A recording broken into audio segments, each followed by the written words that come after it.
This is Unsiloed, brought to you by Alumni FM, connecting people through stories. Welcome to Unsiloed. This is Greg LeBlanc, and I'm here with Dan Breznitz, who is the Munk Chair of Innovation Studies at the Munk School of Public Policy at the University of Toronto. He's also the co-director of the Innovation Policy Lab up there, but also the author of a whole bunch of books, including the third Globalization, Innovation State, I think it was, and Keeping Up with the Red Queen, I think is the other one, and then this most recent book, which is called Innovation in Real Places, Strategies for Prosperity in an Unforgiving World. Welcome, Dan. Welcome. Thank you for having me, Greg. The other books were Innovation in the State and The Run of a Red Queen. The Run of the Red Queen, about, yeah. Okay. Yes. I didn't have them with me. I was trying to, use my memory bank to guess. No worries. But look, this book is, I think, very timely. I sit in Silicon Valley, and I have people come from all over the world. I mean, as do plenty of other faculty members and practitioners here. And it seems like everybody, no matter where they are around the world, they're trying to create, a Silicon Valley back in their country, or, what you call Silicon hyphens. So maybe it's a Silicon step, or the Silicon, mountaintop, or the Silicon, prairie, or whatever it is that they're trying to create. And they seem to think that there is a cookbook out there which will, generate a very specific idea of an innovative ecosystem. And it's built around venture-backed, highly scalable, tech-driven startups. And I think your main message in this book, among many others, is that we're thinking about this perhaps all wrong. And maybe if we are interested in promoting development, we should maybe have a little bit more curiosity about multiple approaches to development, and that this drag and drop Silicon Valley, Silicon hyphen approach is fundamentally misguided, and it misunderstands kind of the nature of production in the modern economy. Is that a fair description of the book? That's a fair description of a book. The one thing I'll add is that it's also misrepresent, and it's a horrific misunderstanding of what innovation is all about and why humanity should actually care about innovation. Well, let's jump right into that, because when I give my lectures on innovation, I emphasize the difference between kind of invention and innovation. I think you do this as well, and you discuss how there's innovation throughout the entire production process, not just sort of at the sort of what we might think of as high level R&D, the kind of stuff that people at universities like mine tend to emphasize. Could you describe a little bit about what do we mean when we mean by invention? Do people have different meanings for this word? What do you think is the best interpretation? So yes, the problem is that we are mixing up invention and innovation. So to simplify things, invention is coming up with an idea, a completely new technology, which is new to the world. So indeed, in my university, your universities, other universities, somebody sits in a lab and come up with a completely novel idea, which is great. It's important, but that's not innovation. Innovation is taking ideas, and it's the action of putting those ideas into use in the world, all across what we call the production network or chain.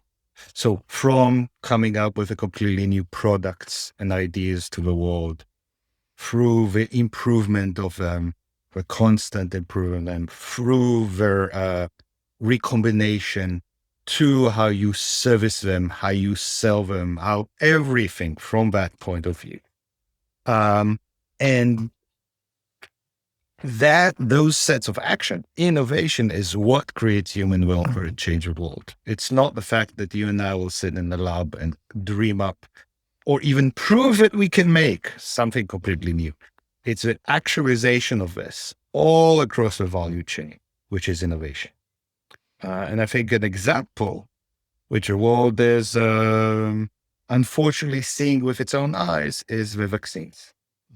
So the vaccines are wonderful. They demonstrate exactly why we need innovation and what is innovation. So it was great to invent them.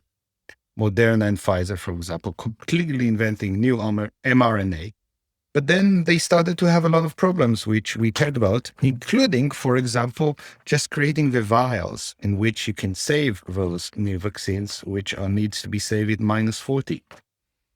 So now we have to innovate, not just in coming up with vaccines, but also not even how we produce it into billions and billions of units, but also even how we ship it, how we save it, how we distribute it, how we create the vials to make it. And now with the Delta variants and all the rest, how we constantly improve it every 6 months if we don't want more people to die.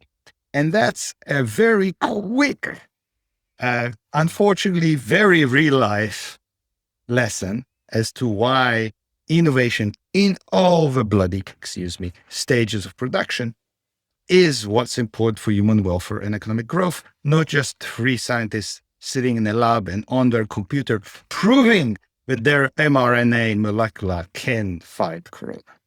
Well, of course, this is a little bit disappointing for folks at universities because I think, when we give our standard presentations about the kind of secret to Silicon Valley success, we always have Stanford and Berkeley right in the middle. And so, we're kind of like, all right, you want your Silicon, Glenn?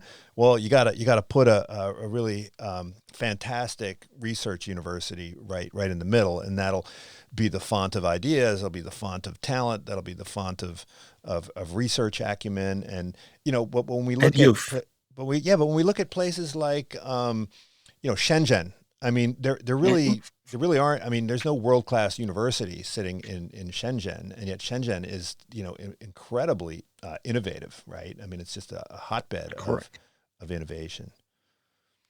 Or even if we look at, I know you sit in Silicon Valley, and once, many, many years ago, silicon was actually still fabricated in Silicon Valley. Now, we are begging a Taiwanese company called TSMC to come and open up pure play foundries all around the United States because we no longer know how to innovate in and actually fabricate the chips we design in those labs in Berkeley and Stanford. What is interesting there is if you look at how Taiwan, which actually the Taiwanese leaders went to Silicon Valley and wanted to create it, how they tailor it to their own environment and created a system which is at least as successful as Silicon Valley, and probably the wealth, and that's the other problem with Silicon Valley we can talk about. The wealth is much more widely distributed. There's many more people with different skill levels that actually have really good jobs and can innovate. They took their research universities and created Hsinchu Park. But what they viewed their universities to do in terms of innovation is what I will call second stage or third stage innovation.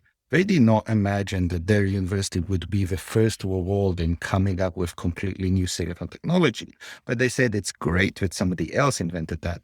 We will be those that innovate and invent in how to produce those in the most amazing, efficient, constantly changing ways. And in the end of the day, the Americans will come to us and beg us to teach them how to innovate. Right. So we can walk through those different levels of innovation, but first I want to, you have a fantastic description of what you call the global fragmentation of production. And I think this is, we all know about companies like Apple, where on the box it says designed in California, right? And, not made in California, because there's nothing made in California, although they're starting to make, they have some chips and stuff, but when we think about Nike, right? I mean, Nike is they will, if we do the traditional Michael Porter value chain, right? They're kind of sitting at the front end and maybe the back end of that value chain, and everything in the middle is outsourced. They use contract manufacturing and so forth. And you describe this as having profound impacts, not just on sort of the organization of the firm and the boundaries of the firm, but just on where are the pockets of potential bargaining power, and how do the economies of scale and scope, play out when you can have these kind of contract manufacturers working for multiple companies. And the metaphor I think you use is the Jenga, right? You talk about the kind of the Jenga structure of modern production. Could you talk a bit about that, and what's new about that? I mean, we've had kind of we've had complex supply chains. We've had multinationals that operate in a wide variety of contexts. What is new about this form of production? So what has completely changed is since, let's say, it started in the 80s, but now we see its full fruition, is that not only companies started to produce their products everywhere, but they have started to cut the stages in which they made their product into very discrete stages, part one. And then different places started to excel in those different stages within different industries. So we have been talking about the semiconductor industry. So a very, very simple example would be that if we look at China, you mentioned Shenzhen and others, we look at Taiwan, we look at Korea, we look at Silicon Valley, and we look at Tel Aviv. All of them have extremely successful semiconductor industries. And in many of them, it's the same companies that work. Mm-hmm. However, then we would say, okay, that's great, but what are they doing in those different places? What you will see is that in Israel and Silicon Valley, they basically, the first stage sort of novel innovation, they come up with new ideas to put on silicon. That moves to Taiwan, but then figure out how to actually make those ideas into real silicon. Mm-hmm. Korea controls very specific niches where they just focus on being the best in the world. For example, memory or the touch screens that you love so much. And in Shenzhen, they figure out how to take tens of thousands of those components and somehow make extremely cheaply, reliably, and of a very high quality, all of them into one product, which we call a smartphone. Mm-hmm. And in all of those stages, you need to have a lot of innovation, including very formalized R&D in the case of semiconductors. And you need to have it constant. So what we have done with various both digital tools, but also by changing the rules of the game, like how you transport, what is allowed, what is not allowed, and created a system in which companies focus on very specific stages. There's a discrete sort of, exactly what you move to the other stages. Mm-hmm. And when that has happened, you can have the other stage of production be done by whoever, wherever, as long as it fits the standard and the price and delivered to where you are. That also then changed the games of innovation. So Silicon Valley moved from a place where, as you said, Apple not only invented, but built everything, to a place in which Apple and Google and Alphabet and Facebook just do the invention. That means that the way you then finance the business model of those companies and their financiers, venture capital, changed. It also means, which I think is as important if you're a local leader, a community leader, a mayor, even, a governor of California, how those specific set of innovation translated to growth and to whom in your locale. Mm-hmm. So in Silicon Valley, what we have just done is basically create a fabulous opportunities for the graduate of Stanford, Berkeley, and a few other great universities and their financiers. They getting absolutely wonderful wages and lottery tickets, which are, IPO stock options. So if they start as millionaires and they become billionaires, the problem is, unlike in the past when Apple used to do it, and IBM and Sun Microsystem and all the rest, none of those innovations translate to jobs to any other kind of Californians or Americans. Instead, they're completely shipped away to Taiwan, South Korea, and of course, China. So, So we now have a serious problem in Silicon Valley of inequality. So the other thing I will say to all those people who come to you and says, we want to be Silicon Valley is, let's assume you are successful, which is almost impossible. Do you really want to do it to your community?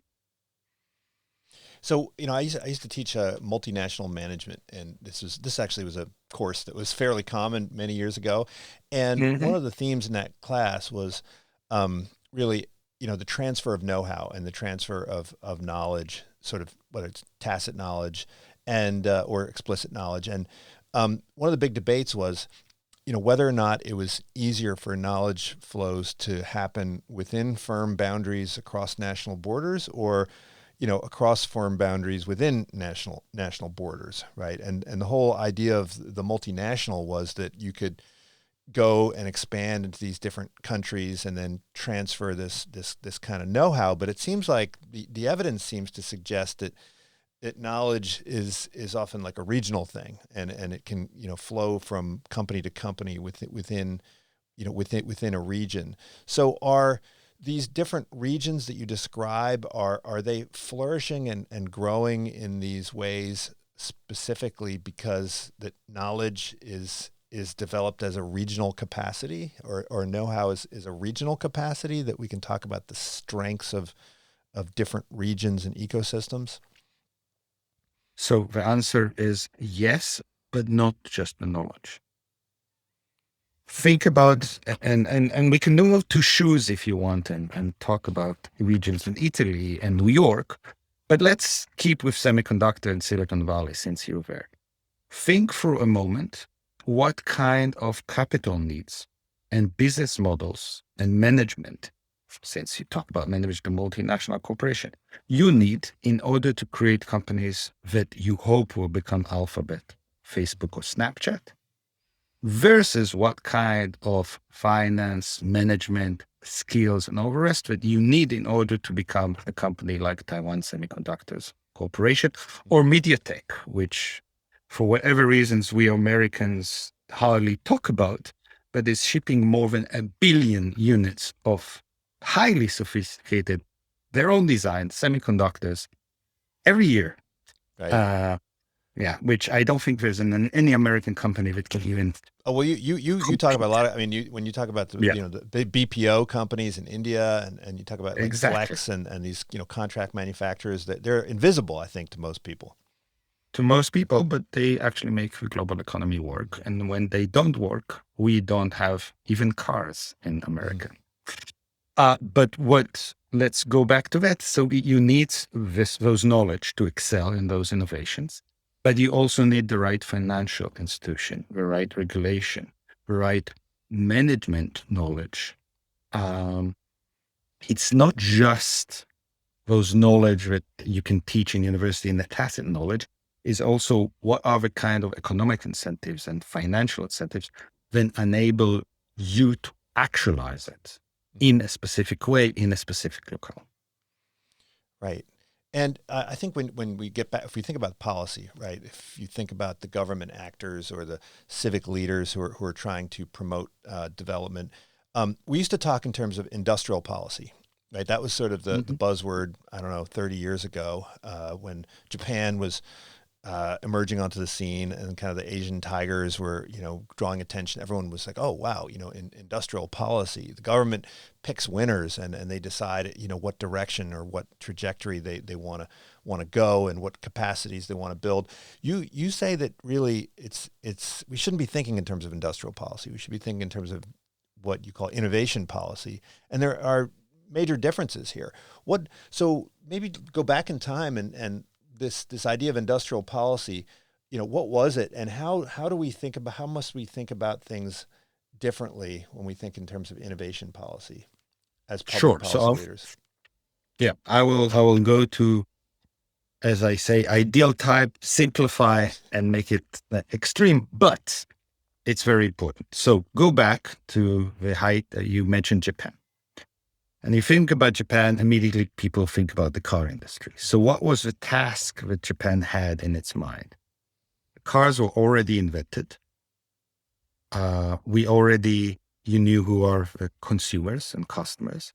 you already knew how to sell it, how they're being used, where they are.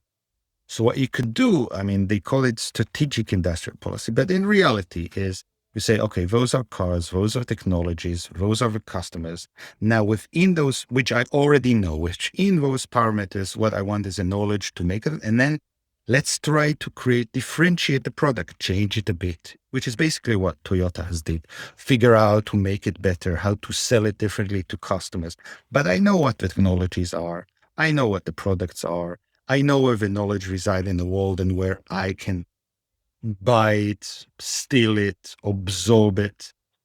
When you talk about the industries and innovation-based industries, you have actually, at the extreme level, no ideas what are going to be the products, no ideas who will be the customers, and really very, very vague ideas, if at all, of what is a business model, how the hell, even if you manage to come up with something, you're going to make money out of it. So from the point of view of policymakers, in one, you can basically say, okay, car industry, those are the things we need to do. Those are the kind of companies, boom, this is where we're going to sell it and how, boom, boom, boom. In terms of innovation policy, what you are is, okay, I want to create agents, so human beings and companies, that by definition could do things that I can't really imagine fully. Because by the way, if you can, Greg, stop whatever you're doing now, go open a company and become a billionaire. Yeah. So I have a different role, different set of roles. I need to create those actors through universities, through others, equipment with the skills, and then stimulate them to actually do something about it. So, for example, Canada has been unbelievably good in equipping actors with the ability to innovate. If you just look at our education system, invention, scientific, everything. However, very few people and companies innovate in Canada because we really are not in a system in which we are stimulated to innovate. So you need to do both of those things. And then you need to figure out the global system and what are your relative comparative and competitive advantage when you think about those stages, including, which I think is even more importantly, yes, I want innovation-based growth, but for what? So let's assume I'm successful. How does my region looks like? And then you can figure out what stage might actually lead you there. Instead, say, okay, people told me I need innovation. I need a science park, 2 VCs, 1 universities, and 20 years, and lay it back. Okay.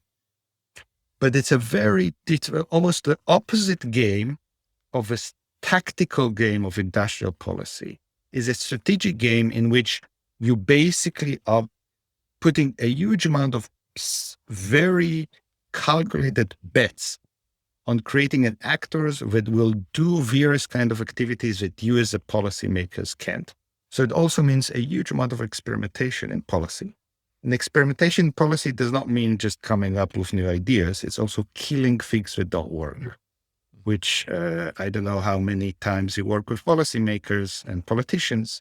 It's really hard to come up with new ideas. It's almost impossible, especially for politicians, to kill anything. Well, I mean, that's what we teach in business schools to our business students. You know, the secret to success is killing bad ideas early and freeing up resources for ideas that have more promise, right? And that's kind of the problem with traditional R&D, is that it kind of falls in love with ideas and lets them kind of rot on the vine for too long. And if that idea could move over to policy, I think it would be huge. But you mentioned that there are these. So just to kind of recap, we don't want our policymakers placing these huge bets on specific ideas that they think are going to win. Like, oh, let's throw all this money into AR, VR, right? Because that's a lot of times what I'll get from policymakers that come to the Bay Area. They say, hey, we want to learn about AR, VR because we think that's the hot new thing, or we want to learn all about autonomous driving because we think that's the hot new thing. And those folks are probably not the ones that are in a position to figure out, right, what the best use of their local resources are, at least ex ante, right? They have to create a process of discovery. Exactly. We need the process of discovery. Also, there's my cynical rule of if it arrived to a politician and they're really keen about a new industry, it's about 7 years too late. Because 7 years ago, the people who really were smart started to develop it. Mm-hmm. Around 5 years later, if it was successful, it got to the media. And 2 years after it got to the media, politicians think it's a safe thing to talk about. So it's about, they should have done maybe autonomous vehicle, but more or less at least seven, probably 15 years before they thought about it, which is exactly my point. You can't, as a politician or policymakers. What you might want to do is, if you figure out that you do have a competitive advantage in a set of industries, says, okay, where could I innovate to become a critical node, a critical place like South Korea in semiconductors, like Italy, Riviera del Brenta, if you want a luxury shoe now for your wife, if it's a real luxury shoe, at some point it spends some time in Brenta, no matter what the brand is. If you want bicycles, I'm sure you will all know Shimano, right? You can't find a good bike without Shimano power transmission system. Can we do that? And there is some youth to think about, okay, not what is the hot industry of now, but what might be the hot industries of 15 years from now. Because even if you're wrong, if that then gives you tool to, as I said, equip and stimulate your actors, and they start to play for 15 years, even if your initial idea that they will be great in green technology is wrong, if they actually are innovating in the market, not in the lab, 15 years of innovating, they have probably created a lot of really successful businesses in a specific stage, which you as a policymaker had no idea that this is how it will end up, but they create wealth and jobs for your community. So all power to you. Well, you say don't bet on companies, bet on capabilities. But how do we know that those capabilities are going to last? You have a wonderful piece in the book about, the city of Cleveland, right? Which was kind of like I don't know, maybe it was the Shenzhen of its day, right? I mean, it was a hotbed of. It was actually, it was first the Silicon Valley of its day. Yeah. Okay. So and yeah, I mean, it was the place. And then where it became Shenzhen, and then it became Detroit. Right. So, Cleveland was a place that had the capabilities, right? It was a fertile hotbed of innovation. So what, and I don't think it was a result of any specific, industrial policy or innovation policy. It just sort of lucked out in some ways. And yet the capabilities that had developed became obsolete at some point. I think that a lot of the capabilities it created, actually, it's not they become obsolete, but a lot of those capabilities are embedded in human beings and companies. And then companies and human beings moved elsewhere to employ those activities, because Cleveland became an environment where you cannot innovate anymore. Its biggest companies stopped being innovative. There was a horrific political battle between labor and capital. There was no longer the availability of other resources like capital to innovate. And instead, they appeared somewhere else in the United States, which is okay not okay for Cleveland, but okay for the United States. Mm-hmm. And those, let's call them factors of production, our people might call them humans, just moved to the other place to employ those activities, which should tell you and teach you lessons that even if you're an extremely successful region, you always need to ensure that you change your policies, that you intend them with time. Whatever worked in the past probably no longer works today. So if you're at the cusp and you think you're the most successful region in the world, that's probably the time to completely rethink your policies and institutions, because you're becoming complacent. Now, part of the story I think that you're making is this idea of agglomeration externalities. I don't think you used the term, but this idea of the kind of the constant pull towards a central location for certain types of activities. And you talk about how, some of these innovation hubs become ultimately, feeder hubs for the more important hubs. And you talk about efforts at places like Atlanta to create, Silicon Peach, I guess is what the term was. And at the end of the day, the best that these places can really, the best of things that they could do is really just to kind of help launch some companies that ultimately are going to wind up going to Silicon Valley. Are these agglomeration externalities unavoidable? Are there ways to kind of decentralize these different There's levels of expertise? there's some ways. I would say that if you really are aiming to be really Silicon Valley, so in a place where startups come and the only thing that those startups and companies do is to bring completely new, mostly software-based ideas to the market. And by the way, biotech has also become basically software-based. To our listeners who think that it's something else, then the chances are, and especially if you would then try to court VCs and money, is that your funders, your entrepreneurs will very quickly find themselves more and more tied, embedded into either Silicon Valley or New York or maybe Boston, because that's where their customers are, that's where their peers are, that's even more importantly, where their investors are, and where you have the best human capital when you want to move up. And instead of creating a community of their own, if on the other hand, you will focus on different. So what you will have is basically a feeder cluster, which by the way, might not be a bad idea, right? It just means, but it's a lot risky, meaning because you basically are investing all of your resources and putting them in companies at the most risky stage, where you know that those that are truly successful, at least 95% of them would leave a region to grow. So it's like Silicon Valley on steroids is your strategy.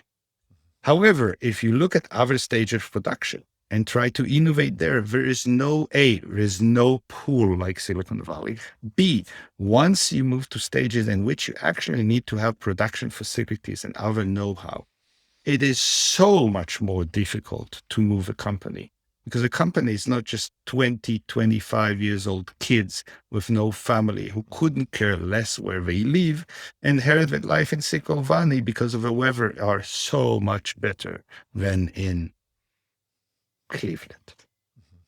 So Well, and you describe some of these. I think you break down this process into 4 stages, right? So you have kind of the novelty stage, and then the design and prototype stage, and the sort of second generation. Could you walk through that sequence the way you describe it in the book? Sure. So let's but instead of calling it name, let's just think about a product. Okay. So you and I sit in a nice garage in Silicon Valley with about $1 billion of VC money. Sounds pretty more. good. Yeah. Nice garage. It'd be a nice garage, I think. Very nice garage. We have our own private chef, which we stole from Facebook, which stole from Snapchat, we stole from Alphabet. Yes. But more importantly, we come up with the aim, and why we got all this money is that we promise them that we have a completely new idea for a completely new product, which will make the smartphone obsolete. Okay. And if we're successful, we indeed will come up with this design. But then, because it's Silicon Valley, we won't have any idea of how to actually then manufacture it. So we will send those basically those designs to a place that actually know to do that. And if it's in semiconductors, this will move to Taiwan, to TSMC or UMC. Those companies will then figure out how to actually produce it for us. And then it will be shipped to Shenzhen because, as I said, our product is much better than the smartphones, also different materials. And we need a place where you can figure out how to actually manufacture and produce and assemble this in the way that works. It will probably be in Shenzhen.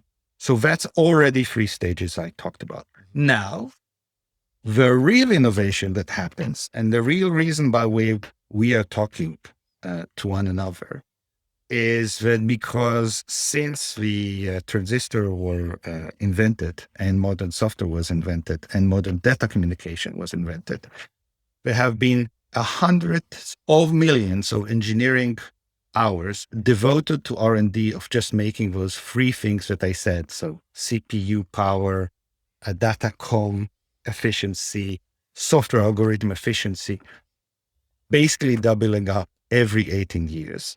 Otherwise, what we just do, the video that we just do, would be impossible if we used all the competing and telecommunication equipment of the world of, even just 50 years ago. And that's the other stage. And that is the stage of second generation innovation and also improvement in subcomponent and sub-technologies, which in the long term, and I think that's the other thing that we as a nation need to remember, is the stage that create the most long-lasting welfare for the most people. Okay, it's not the fact that I invented the dumb smartphone. It's the fact that now every child in the US and every adult, of course, can use a smartphone that completely transform our life. Now, this seems like a level of global interconnectedness that is unprecedented. But it also seems like it you use the Jenga metaphor, which I think is apt because it's fundamentally, there's some instability built into the system, right? I mean, you have bottlenecks, you have economies of scale that lead to the dominance of certain companies in certain regions in certain parts of the value chain, and so when there's shocks to the system, whether it's the earthquake in Japan or whether it's COVID or it could be some kind of geopolitical thing with China, this can cause quite a bit of disruption because there isn't a lot of redundancy in the system, right? So Absolutely. So Yes. I mean, I don't think we've seen anything really, really bad happen. I mean, there's been obviously some shortages of chips and so forth, which have not been catastrophic, but you could imagine some catastrophic things happening if there was a disruption to this network of distribution. Yeah. And we shouldn't imagine, we should expect exactly those scenarios you just talked about to happen if we don't change the system. What I think COVID has shown us, and when I say us, it's the United States, North America, okay, is that in a time of crisis, we cannot produce and innovate on the things we want, even if we were the first to innovate them, like the N95 masks, like ventilators. And that our obsession, what I call techno-fetishism, our idealization of the new, has cost us greatly and made us unbelievably vulnerable. And we have not even, you sort of mention it in the side very politely, you have not talked about the growing chance of, national security struggle. We have survived in COVID, and we might hate to say that, but we have survived so well at COVID because in the end of the day, China behaved very nicely.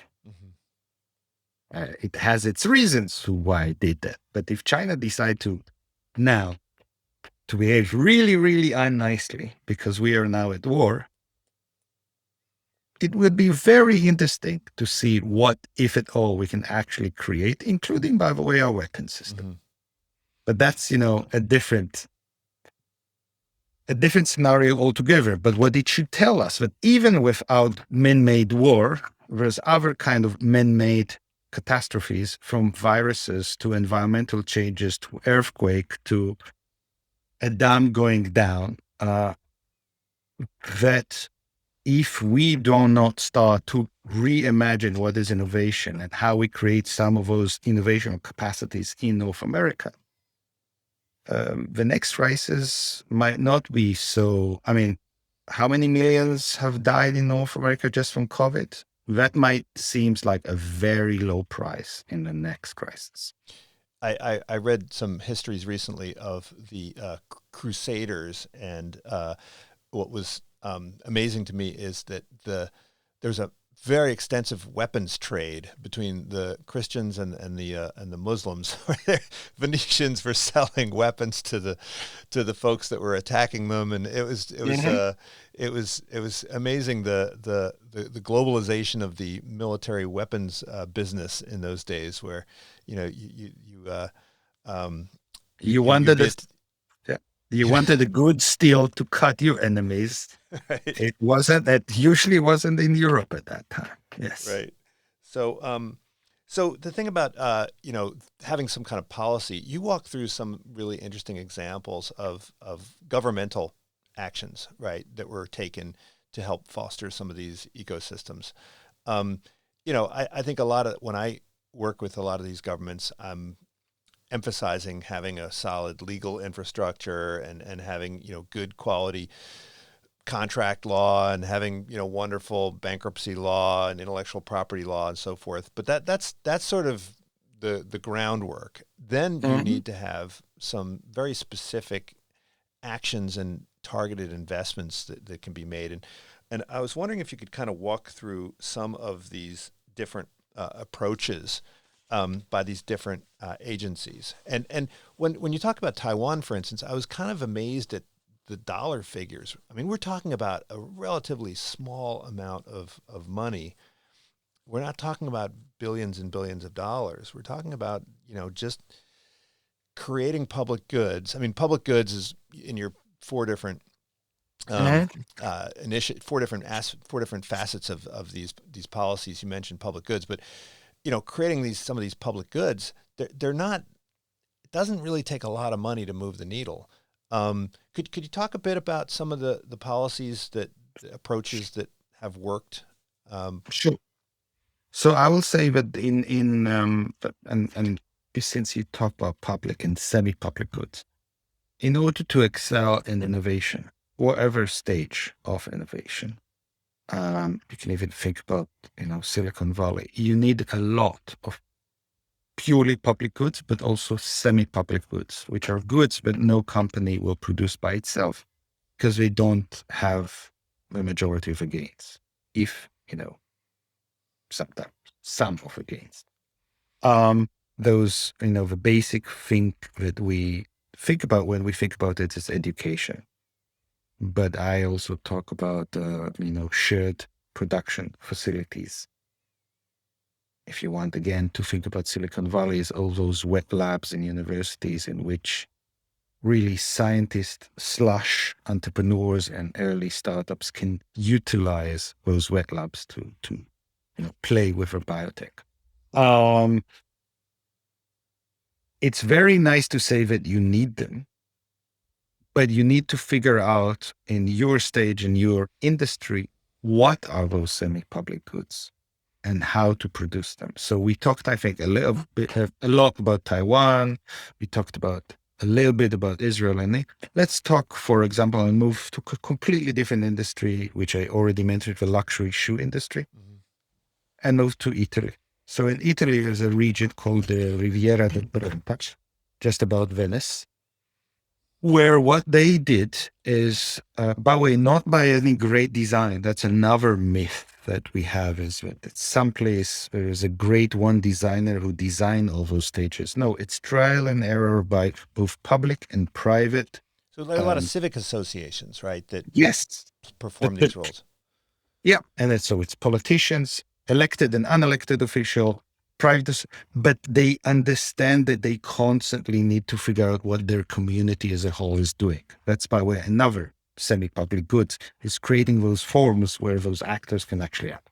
But in the case of Italy, they figure out that where they can excel is basically in being the Taiwan of the luxury women shoe industry.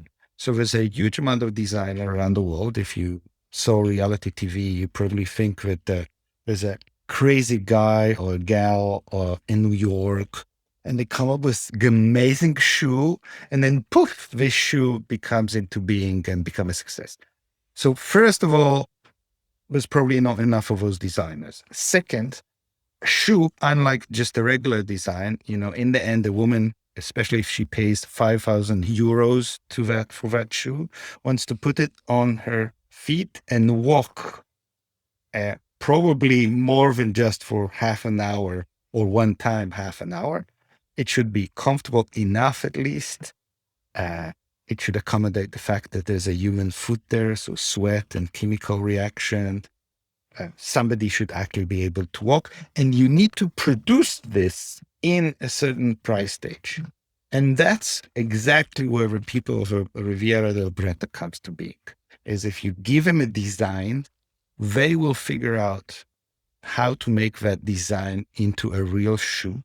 All the processes that needs to be involved in, including choosing the materials, of how it's not mass produced, but you probably want a few hundreds of those shoes. So how do you standardize it in a way that you can actually produce those few hundred shoes in short runs, sell them, and that those shoes actually, real women. And this is highly fragmented, right? I mean, these are small No. producers.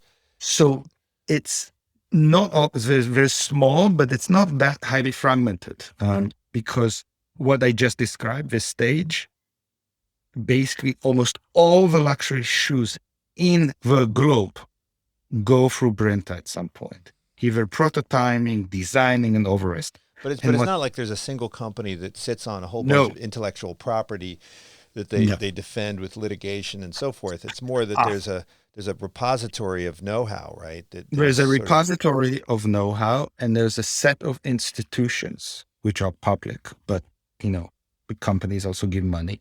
For example, the School for Shoemaking, specific kind of expos, specific kinds of organization that then also teach those very, as you said, what we in the US will see as extremely small producers. So they don't have even the financial capacities or the brains, not that they're not smart, but enough brains and slack to think about how to move into those kinds of skills. So somebody needs to help them. Very much in these saying that the agriculture extension programs we used to have in the United States, when we still had farmers and not just big ag industry, used to work, was created in Brenta, including the specific financial institutions that do that. And the one thing that we have not talked about, which I think is as important, they also institutionalize the way in which the local industry relates to the global industry. They didn't just assume it will happen. They said, this is the kind of things we need from the globe. For example, those designs, and getting those designs before any other. So we will always have a capacity to figure out how to produce the new designs. Now, how are we going to create those institutional networks, global networks? So let's have an agreement with a Parsons School of Design in New York.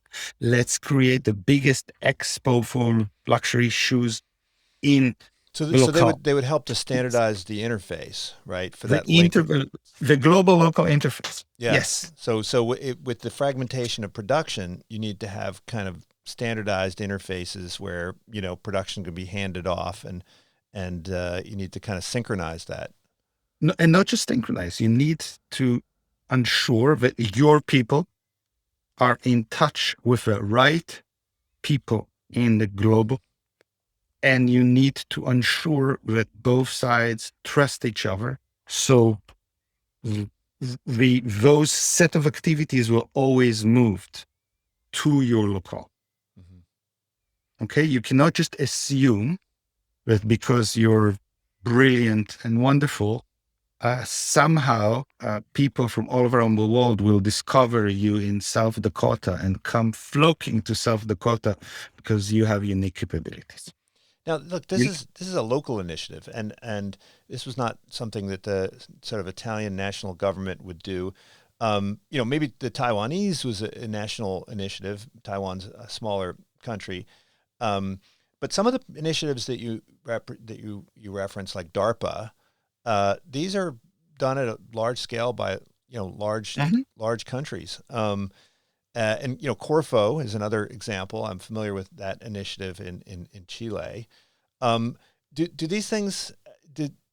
Is the likelihood of success a function of the size of the sponsoring entity? Is there some benefit to having a local initiative, something that's kind of rooted in the environment without being removed in some bureaucracy that's far away from where the action is? Yes. So the book really aims to help what you will call local. So as I said, up to a level of a governor in the US context. But a lot of it is regional. Figure out how the world works, first of all, what is innovation, and how they can have a game plan to excel in innovation in a way that actually will help the residents. And that's what the book is really about. In terms of the size of an initiative, it really depends on what stage and what business models you want to play with. So if your business models involved, investing $5 billion every year in production facility year after year, and your budget is 50 million, maybe you have the wrong kind of dreams and misalignment. Okay. But that's part of a problem that I see, is that a lot of people look at the Corfu or look at Singapore A-Star and look at DARPA, and without understanding the context. So for example, you said that DARPA is big. DARPA is an accounting mistake for the DoD. Okay. So unless your country can have, if you want really to play the DARPA mode, unless your country, have the companies with the absorptive capacity to take the end result of what comes out of DARPA, which is extremely highly advanced, and most countries in the world just don't have it. And unless you can play and basically lose the amount that DARPA does every year, because we hear only about the success, 90% of what DARPA does goes down the drain. And it doesn't look like accounting mistake of one of your departments. Again, maybe you should not think about the DARPA model. And I will also have to say that outside defense, ARPA-E and other attempts have not been as successful as DARPA, to say the least. Now, I think the second half, towards the end of the book, I think you devote a considerable amount. You start talking about these three kind of obstacles or misunderstandings, and this part of the book I was a little apprehensive reading this, because you mentioned three of my favorite topics: intellectual property, financialization, and data. So these are three areas that I teach and three areas that I emphasize when I talk about economic development. But you're very wary of some of the trends that are happening in each of these three each of these three topics. Could you talk a bit about maybe first intellectual property? Right, we think of intellectual property as almost a prerequisite for economic development. We think of strong property rights, protection of the rents that accrue to innovation, and we oftentimes, when we look, some economic historians, when I don't think it's necessarily warranted by the data, but a lot of economic historians will point back to the origins of the Industrial Revolution and say, hey, this was made possible by the ability of entrepreneurs to capture, the rents that they were creating through innovation. So what's wrong with the intellectual property system that we have today? Okay, so let me again move one step, and then I'll. Okay, so as I said, the book main puzzle, what they mainly try to do is say, okay, what can a regional leader or anyone who's interested in helping the region, business, private citizens, needs to do and learn and help. Okay. It also then means what are the, and that's the case of why this is data, IPR, and finance. What are three really important domains in which, even if you're, forget the mayor of an American city, but the governor of California or even New York, your chances of changing them on a global scale are about zero, right? So I don't think even it's been proved that the American president cannot really change the global financial system or even the American one. Let's not talk about IPR. So you have to take it as a given. And the book does not look from the point of view of people who wants to maximize the money from the least effort with the lowest risk, but on how you create economic growth for your region. Once you do that, you understand that those systems are dysfunctional as they are operating now. And there's various reasons why about IPR. One of them, and let's just talk about patents because there's so many different kinds of IPR, from trademarks to trades. To who do we actually really give patent, property rights? To the inventor or to the innovator? We give them to the inventors, which creates a very nice business model for people who wants to make a lot of money without doing the hard work of innovating. And that is either patenting or buying patents and just waiting for other people who are stupid enough to work hard, innovate, and create rent, right? A stream of revenue, and then go to court and create a rent. So that's one kind of dysfunction.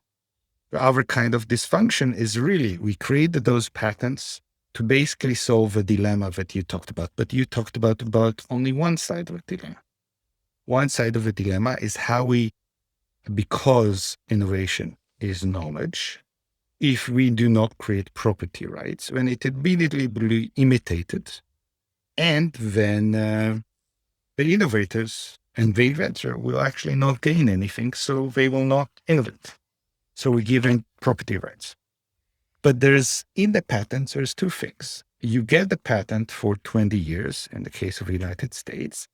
But to get the patent, apart from this being really original, another problem of our current patent system, you have to describe it in such a way that anyone with a common technical skills in that area would immediately know how to produce it.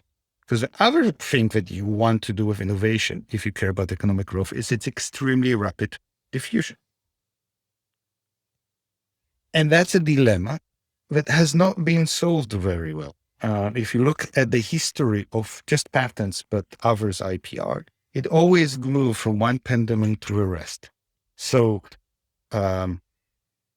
the euphemism of calling it strong IPR, which mainly means I give anyone who actually owned the patent the ability to extract all rents, means that by definition, you now decrease diffusion and all the economic positive spillover of innovation by the same degree.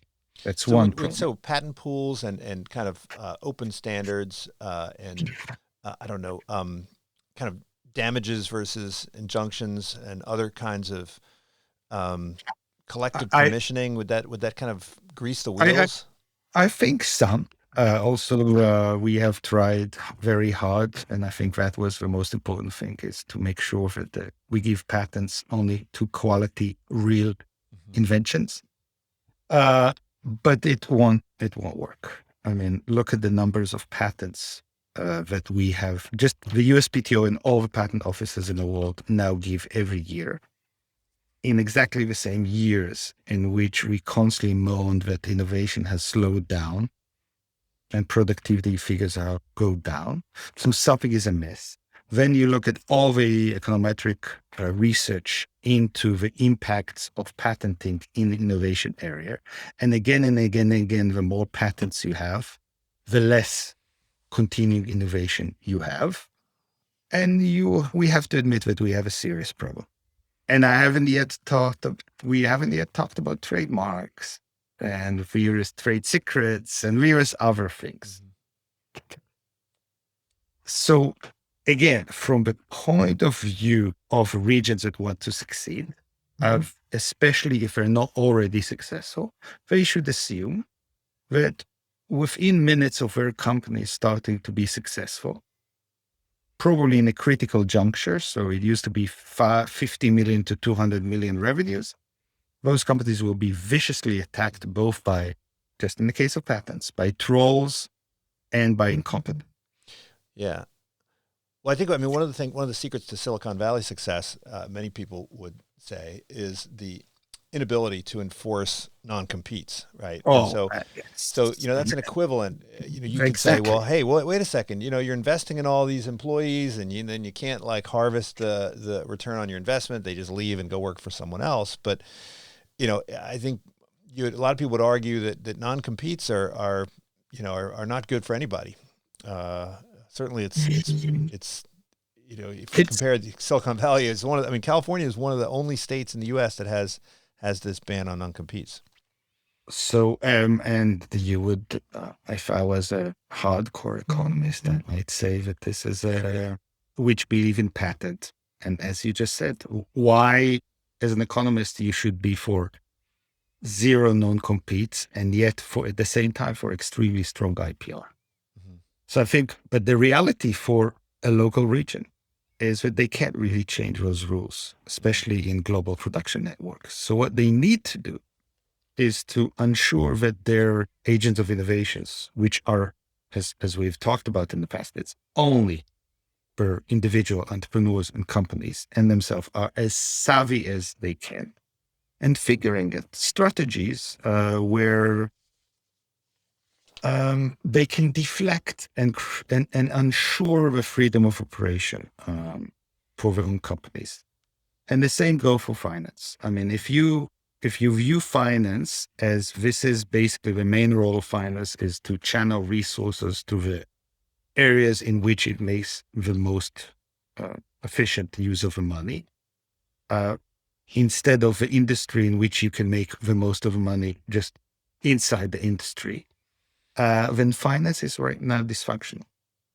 From a point of view, again, of a region, an American region that wants to now have innovation-based growth, our current financial system is a problem, or it's dysfunctional. You have to accept that, understand how finance work, and devise strategies so your companies can actually grow and scale up. And that's why and data is the same. It's not as if those are horrible things and IPR are, a bane on the earth. No, IPR are a construct devised in order to solve inherent problems with innovation. The problem right now is that the system have now become so cumbersome and so dysfunctional, again, from the point of view of a regional leader, that to have books after books like myself and many of my colleagues in which we idealized about the perfect IPR system is a wonderful thing and will get you tenured, but will not help Greg, the mayor of San Francisco, by a hoot. So Greg, the mayor of San Francisco, should understand what is the IPR system and how to game it, not how to make it into an ideal time. Well, if you're a small country, then you can think like a small town, and Israel has been a test case for so many things, and there's been plenty of books praising the startup model of Israel, and it's clearly been successful as an incubator of companies that have gone on to go public in U.S. markets and elsewhere. But you point out some of the concerns about the Israeli model. What's the problem with? By almost all indicators, Israel's Fantastic. You even got Saudi Arabia saying that they want to be, create a little Israel on their coast in the Northwest. What's the drawback to what Israel's been able to do? What's some of the dark side of the success story? Sure. So it's the main dark side is the inequality in the creation of a complete dual economy. So let me be slightly less abstract. So in the 60s and 70s, Israel was one of the second most egalitarian Western economies. Since the 80s, and especially in the 90s and the 2000s, Israel, as you have said, has become startup nation, arguably the most innovative in the stage one, novel innovation stage, nation in the world, the highest number of IPOs bar it. For a while, it was just the US. Now it's the US and China on NASDAQ. Let me remind you, Israel is now 7 million people. It used to be 6. The US is over 300 million and China is over 1 billion. Just to put it in perspectives, highest VC per capita, patent per capita, R&D per, whatever you want. Exactly in those same years, Israel moved to being one of the most unequal society on earth, where 1 of every 5 households, so 1 of every 5 families is under the poverty line, meaning they don't have enough money to actually give food to the members of the family, including kids, by the end of the month. So for most Israelis, this amazing startup success is resulted in sadder, less happy lives and vast inequality.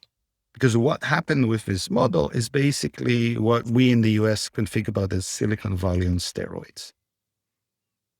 The startup or the high-tech sector is solely focused on coming up with new products and ideas.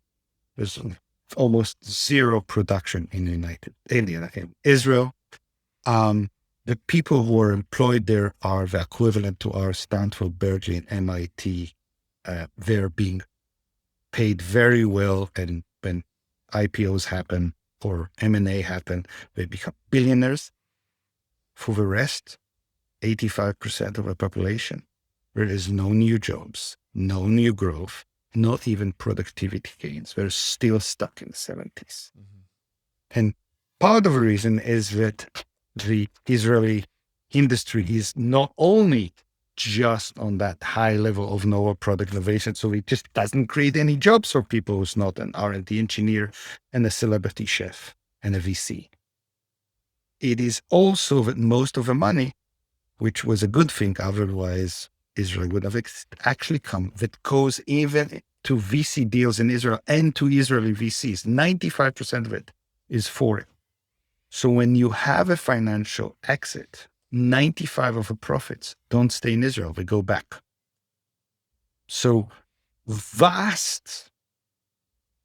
majority by far of the profits created by Israel don't trickle down to the Israeli economy. There is no jobs that are created for the non-engineers. And indeed, a typical Israeli startups will have only the R&D in Israel and a lot of its other function in New York and Silicon Valley. So there's an argument to be made that the Israeli industry created more good jobs in America for more Americans than for Israelis. And there's no spillovers.